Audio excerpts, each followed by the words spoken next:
नमस्कार शेतकरी मित्रांनो, आज आपण सल्फर या खताविषयी संपूर्ण माहिती पाहणार आहोत।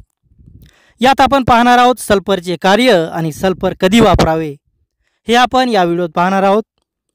आपण जर सत्याची शेती या चॅनलला सबस्क्राइब केलं नसेल तर चॅनलला सबस्क्राइब करा, लाईक करा आणि आपल्या शेतकरी मित्रांना शेअर करा। सल्फर या खताची किंमत थोडी महाग आहे, पण खताचे फायदे भरपूर आहेत।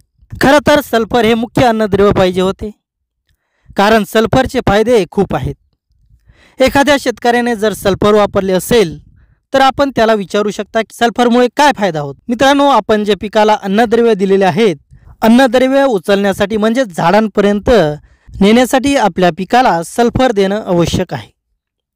सल्फर दिल्यामुळे मुळांची संख्या वाढते, झाडामध्ये हिरवटपणा राहतो आणि झाड लवकर वाढते।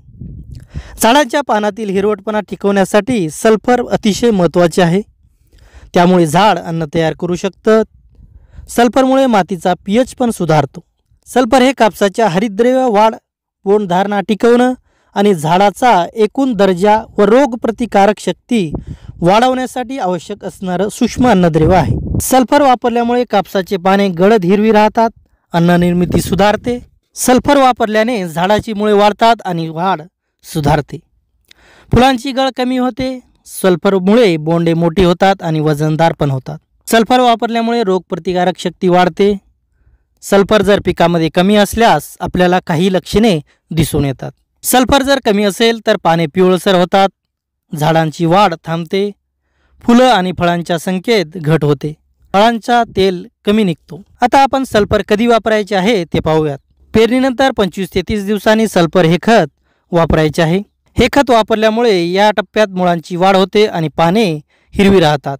फुलोप्याच्या सुरुवातीस म्हणजेच 50 ते 55 दिवसांनी जर आपण सल्फर वापरले तर फुलधारणा चांगली होते।